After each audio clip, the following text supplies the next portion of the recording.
Hello and welcome. Today I'm going to talk about my P320 X5. Just got this gun back from Grayguns and had them do the competition enhanced leverage trigger. So I had them put the flat face trigger in. It comes with either a flat face or a curved, your choice. And the factory trigger on the X5 is good.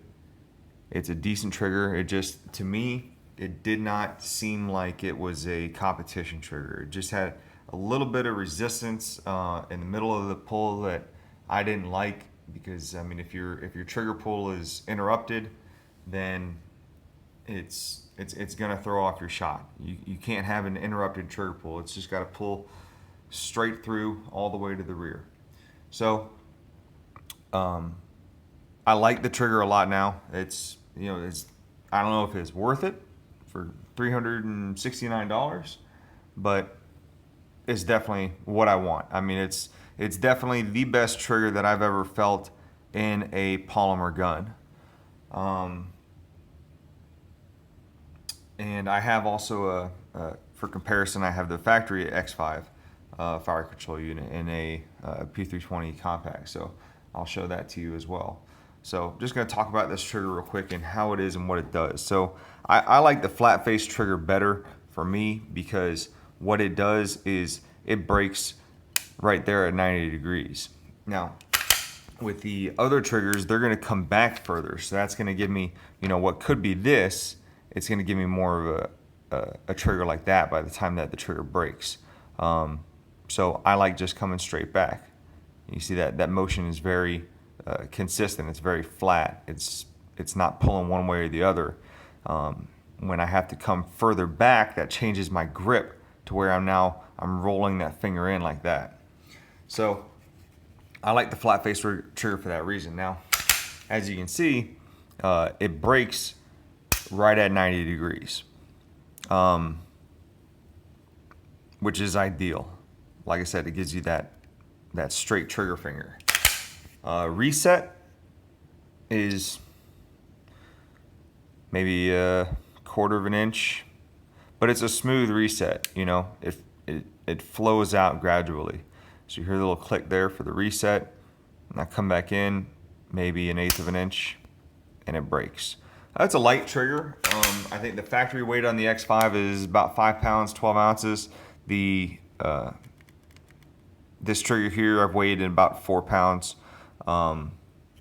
pretty consistently at 4 pounds. So what you get with this trigger job for the competition enhanced leverage trigger system, or the CELTS, is the new trigger, a cam sear, and it's Bruce Gray's proprietary design that doesn't allow for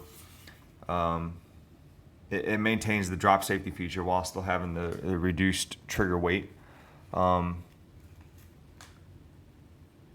The safety cam plate, extended safety lever pin, 2 competition sear springs, trigger bar spring,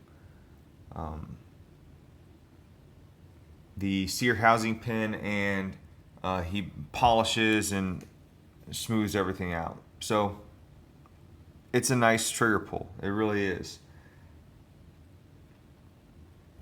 Like I said, there's no over travel to it at all.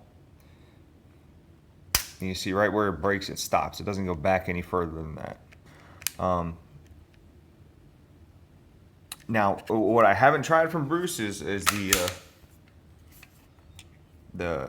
CELTS trigger, the trigger that's adjustable. I'm sure it wouldn't be as good maintaining all the other factory parts, but I'm sure it's a pretty good trigger, especially if you put it in an X5 that's already pretty good. So this is my compact, subcompact. It's a subcompact slide on a compact grip. But I put the X5 fire control unit in this gun, and I sent an additional fire control unit with the X5 so that I can get the X5 fire control unit back and still have this flat face trigger. So basically with this trigger, I mean, you could definitely feel the weight is a little bit heavier. There's an extra pound there. Still breaks pretty much at 90 degrees, maybe a little bit over. And reset feels almost the same. So it's basically just a little bit heavier trigger. And the thing that I'm not crazy about SIG triggers, as you can feel that double click. So when you're moving the trigger, you don't notice it. And there is a, there, you kind of heard it that time. Yeah, you get those double clicks in there. Don't like that. I don't like that at all. And that's why I didn't want this trigger. I wanted the Bruce Gray trigger. There is a modification that you can do to take that out. I'm gonna do another video showing you guys how to do that, but that's just basically how it compares. So it's definitely lighter, it's smoother, and very, like I said, the finest striker fired polymer gun trigger that I've shot to date. So if you're thinking about it, you have an idea now of what it looks like, and you know, make your own determination whether it's worth it to you. But to me, I think it was. I mean, you know, you buy a competition gun because, you know, you want to win competitions, and you know, you can always say it's not the, you know, it's the Indian, not the arrow, but you know, SIG's making some pretty fine arrows. So I like this one. Thanks for watching.